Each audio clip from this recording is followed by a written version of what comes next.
नमस्कार दोस्तों, मैं शिव कुमार जीएस पृथ्वी चैनल में आपका स्वागत करता हूं। मैं आरपीएफ के जितने भी प्रीवियस ईयर के क्वेश्चन हैं मैथ के, उनको बारी बारी से करा रहा हूं। आज चलते हैं दूसरे दिन। क्वेश्चन क्या है? पहला, 203 लीटर के एक मिश्रण में मिल्क और वाटर का अनुपात कितना है? 3:4 है। यदि 3:5 करना हो तो जल की कितनी अतिरिक्त मात्रा मिलाई जाए?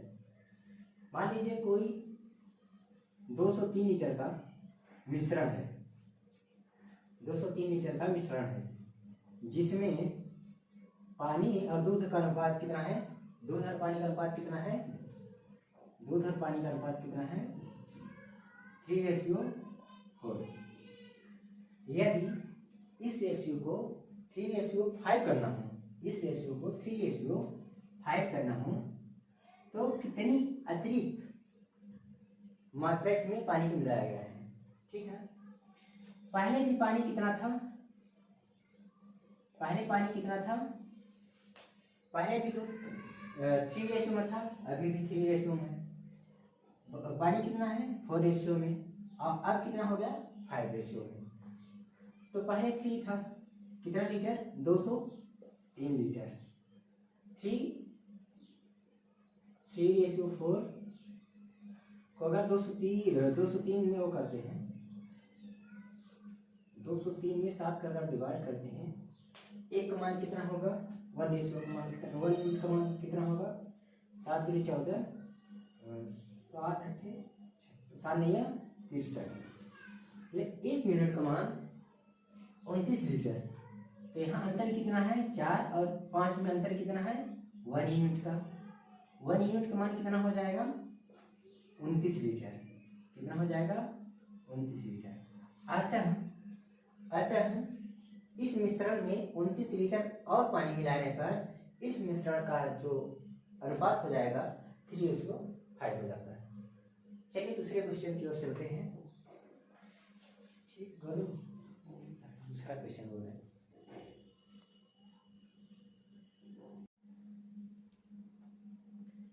चलिए दूसरे क्वेश्चन की ओर चलते हैं। दूसरा क्वेश्चन क्या है? एक खेत में काम करने वाले लोगों की संख्या 19% बढ़ जाती है और उनका प्रति व्यक्ति वेतन जो है 19% घट जाता है। यदि परिणाम मतलब कुल वेतन में x% की हानि, तो x का मान ज्ञात कीजिए। मान लीजिए एक खेत में कुछ व्यक्ति थे, उनकी संख्या में कितने परसेंट की बढ़ोतरी हुई? 19%। लेकिन उनके वेतन में कितने परसेंट की कमी हुई? 19%। तो टोटल उनके वेतन में x% की हानि होती है। तो x का मान होता है। इसके लिए क्या होता है? जब ऐसे क्वेश्चन दे, उसके लिए एक सूत्र होता है। क्या होता है? x + y - x × y बटे 100। क्या हो जाएगा?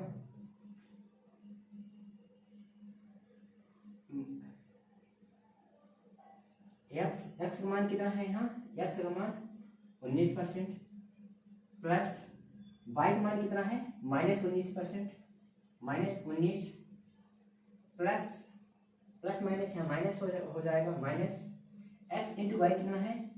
19 × 19 का गुणा करेंगे बटे 100। कितना हो जाएगा? 19 में 19 चला गया तो 0, माइनस यहाँ 19 का वर्ग करेंगे तो कितना हो जाएगा? 19 का वर्ग कितना होता है? 361 बटे 100। अब कितना हुआ? 3.61% की हानि हुई। कितना? 3.61% की हानि हुई। तो x का मान कितना है? 3.61%।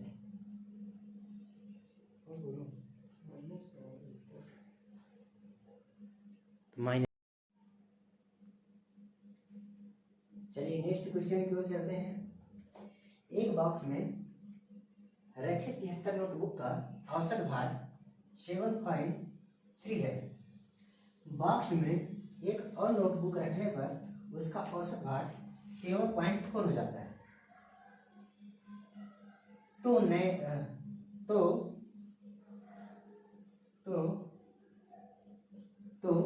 नए नोटबुक का औसत नए नोटबुक का भार ज्ञात कीजिए।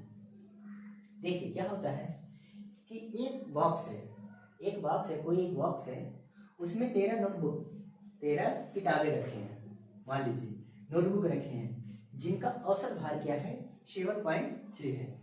मान लीजिए उस बॉक्स में एक और बुक आ गई जिससे उसका औसत भार कितना हो गया 7.4 हो गया। तो वही चीज पूछ रहा है कि जो नई नोटबुक आई है उसका भार क्या होगा। हाँ तो क्या करेंगे, पहले 7 मान लीजिए 73 नोटबुक है, उनका एवरेज कितना है 7.3। अब क्या है, एक और नोटबुक आ जाती है इसमें, एक 73 नोटबुक थी, उनका एवरेज भार कितना था 7.3। एक और नोटबुक आ जाने पर इसका औसत भार 7.4 हो जाता है। तो 73 पहले की बुक एक और नोटबुक आ जाएगी तो 74 नोटबुक हो जाएंगी, 74 नोटबुक, तो उनका एवरेज भार क्या हो जाएगा 7.5, 7.4 दिया है, 7.4 दिया है। अब बताइए जो नई नोटबुक आई है तो क्या करेगी 7.4 तो लेके अपनी आएगी, लेकिन जो 73 और नोटबुक है उनका भी तो भार लेकर आई है, तभी ना तो एवरेज बढ़ा है। 73 नोटबुक लेकर 73 नोटबुक का भार तो लेके कुछ ना कुछ आएगी, तभी तो एक बार बढ़ा है, मतलब 0.1 बढ़ गया है एवरेज। अगर 7.5 जितना 7.5 है, ये वस्तु अगर 73 वस्तु का जितना भार रहा, अगर जो बुक आई है अगर भार उतना सेम ही रहा, मान ले जैसे हम 73 बुक है, ठीक है ना, तो 73 बुक जो आई तो ओकर जो भार है अगर 7 जितना है मान ले, ठीक है ना, अगर एवरेज इतने हो, मान ले 73 जिससे वस्तु है मतलब बुक है, ओकर एवरेज कितना है 7.3 है। एक और आई बुक उन्हें इंक्लूड कर दिया जाएगा बॉक्स में, इंक्लूड जब कर दिया है तो 7.5 मतलब 7.4 हो गया, मतलब कुछ तो भार आपने ज्यादा लेकर आई तब ना बढ़ा दीजिए, नहीं तो जब सेम वैल्यू हो तो कहते 7.3 रहा। तो ये जो 74 वाली वस्तु आई, ये नई वाली वस्तु आई नोटबुक आई, ओकर भार आपन तो भार कितना लेकर आई 7.4 kg, खुद का भार 7.4 kg लेकर आई, ठीक है, अपन खुद का भार 7.4 kg लेकर आई जो नई नोटबुक है, और बाकी 0.1 kg भार 73 नोटबुक का और लेकर आई, ठीक है ना, तो 0.1 kg 73 नोटबुक का और लेकर आई है। हाँ अब एक जो 0.1 kg है तो 73 वस्तुओं पर 7.3 kg हो जी, अगर केजी में ले जाते हैं तो 73 वस्तुओं पर अगर 0.1 kg है तो 73 वस्तु में 7.3 kg बढ़ जी, बढ़ेगी ना बढ़ी, अगर 0.1 kg अगर बढ़ा जी तो 73 वस्तु में 73 जो वस्तु है ओकर एवरेज टोटल कितना हो जी 7.3 kg बढ़ेगी नहीं 73 वस्तु का, तो का हो जी 73.3 kg, ये 73 वस्तुओं का वस्तु लेकर आई है, ठीक है, मतलब ओकर वजन इतना ज्यादा रहा है, ठीक है ना, और तो ओकर टोटल वजन कितना होगी 7 इतना 14.7 kg। जो वस्तु आई नई वस्तु आई नई नोटबुक आई ओकर भार कितना हो गया 14.7 kg। समझ में क्या बात अब नहीं। हाँ तो जो नई नोटबुक आई है उनका भार कितना होगा 14.7 kg, नई नोटबुक का भार, नोटबुक का भार,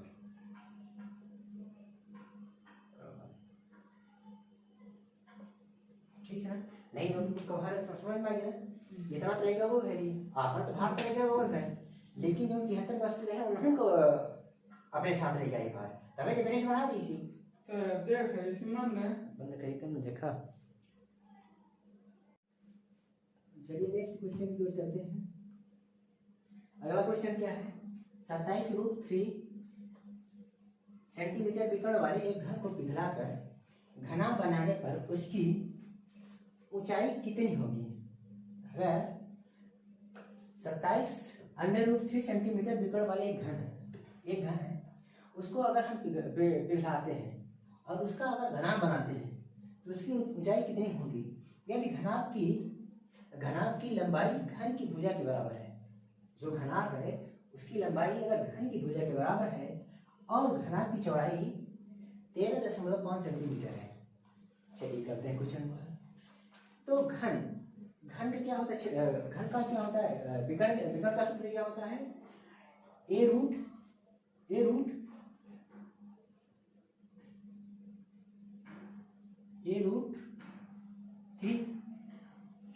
घन के विकर्ण ये हो गया घन का विकर्ण घन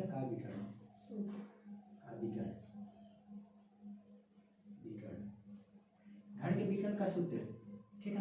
घन के विकर्ण का सूत्र क्या हुआ, a अंडर रूट 3। तो उसका विकर्ण कितना दिया है 27√3। तो a अंडर रूट 3 बराबर 27 अंडर रूट 3, क्योंकि घन का विकर्ण मेरे को कितना दिया है 27 अंडर रूट 3 दिया है, ठीक है। 27 अंडर रूट 3 दिया है, ये अंडर रूट 3 से ये अंडर रूट 3 काट दे, कोई दिक्कत नहीं है। मतलब एक मान कितना हो जी 27, कोई दिक्कत नहीं। एक मान कितना हुआ 27, एक मान कितना हुआ 27। अब मेरे को क्या लंबाई घन की भुजा के बराबर है, तो घनाभ की लंबाई कितनी हो गई, इसको हम बोल सकते हैं घनाभ की लंबाई, क्योंकि ये बोला है कि घन की भुजा के बराबर है, इसको हम घनाभ की लंबाई बोल सकते हैं। तो 27 क्या हो जाएगी घनाभ की लंबाई, ठीक है, कोई दिक्कत नहीं है ना। और चौड़ाई कितना दी है 13.5। अंक का निकाला है सिर्फ ए बराबर 27, ठीक है। अब क्या आयतन जो होता है कि किसी का भी अगर घन हो या घना हो, किसी को अगर पिघलाओगे तो आयतन कभी बदलता नहीं है, आयतन ही बदलता है। तो घन का आयतन क्या हो जाएगा, घन का आयतन a क्यूब होगा, a क्यूब घन का आयतन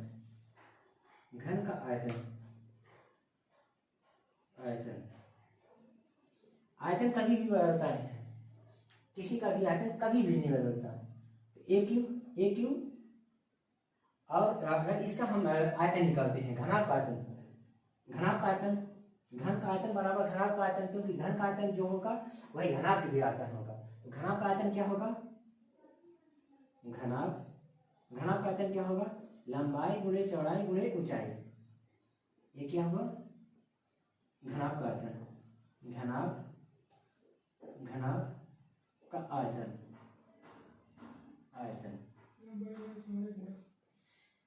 घन का आयतन बराबर घनाभ का आयतन।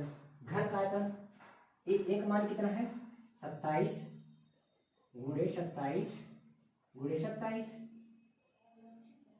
बराबर एल का मान कितना है, लंबाई कितनी है 27, बी का मान कितना है 13.5 गुणे ऊंचाई ज्ञात करना है। 27 से 27 कैंसिल होता है, 13.5 है, यहाँ 13.5 कर देंगे, ऊपर 10 का गुणा, दशमलव हटने पर 10 का गुणा हो जाएगा। 5 से काटिए, 5 गुणे 10, 5 गुणे 10 5 25 25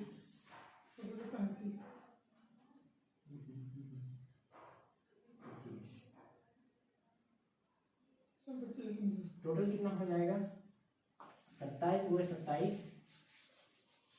यहाँ हो जाएगा 27 गुणे 27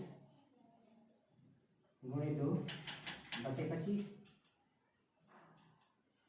135 कटेगा 5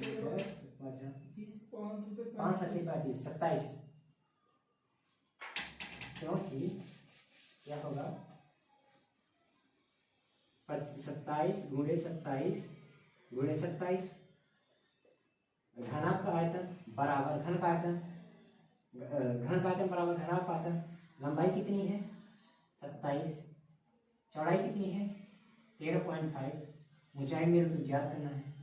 इस 27 को इस 27 काट देंगे, ये जो 13.5 इसको नीचे भेज देंगे, बराबर किस तरह नीचे आ जाएगा 13.5, दशमलव हटेगा तो यहाँ ऊपर एक 10 गुना हो जाएगा।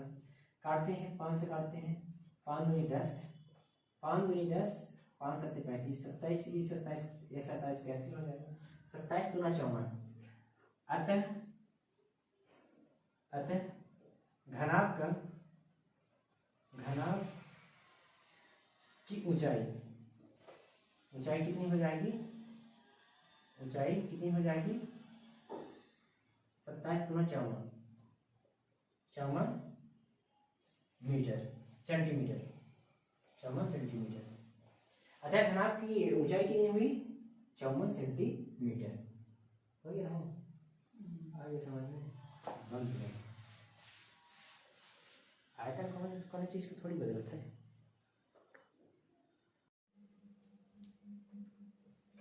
चलिए तीसरे क्वेश्चन की ओर चलते हैं।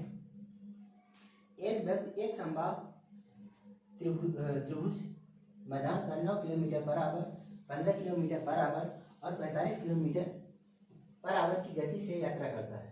यह उसकी औसत यात्रा करता है तो उसकी औसत गति क्या होगी। मान लीजिए कोई व्यक्ति है समबाहु त्रिभुज की क्या होती है कि तीनों भुजाएं आपस में बराबर होती हैं। समबाहु त्रिभुज के आपस में तीनों भुजाएं बराबर होती हैं। अगर ये वाली भुजा x है तो ये भी x होगी, ये भी x होगी।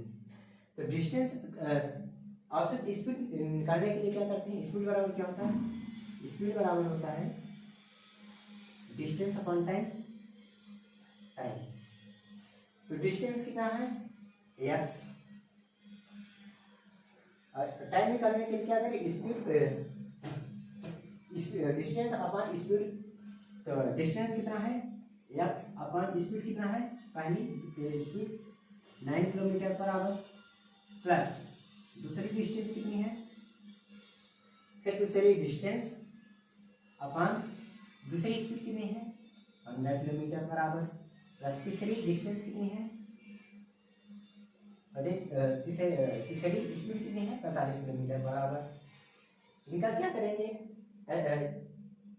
एलसीएम लेंगे। एलसीएम कितना हो जाएगा टोटल 45 में 9 का भाग देंगे तो कितना होगा 3 बचेगा, 3 ऊपर करेंगे तो कितना हो जाएगा x अपॉन 3x प्लस 15 क्या है 45, 3 है 9 45, यहाँ 5x हो जाएगा, 5x प्लस 15 क्या 45, फिर 3 का ऊपर गुणा कर देंगे 3x हो जाएगा प्लस 45 को दे 45 में 45 को भाग देंगे तो 1 हुआ, ऊपर गुणा करेंगे तो x बटे 45, यहाँ क्या हो जाएगा तीनों जुड़ जाएगा 3x हो जाएगा, x प्लस x 3x हो गया। अब क्या होगा 3x अपॉन 9x गुणे 45, 5 3 8 9, 9x 3x से 1/9x कैंसिल होगा तो कितना बचेगा 3 से 45 करेगा तो 15।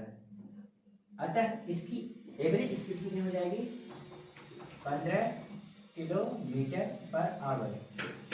एवरेज स्पीड कितनी हुई 15 किलोमीटर पर आवर। चलिए अगले क्वेश्चन की ओर चलते हैं सौरभ।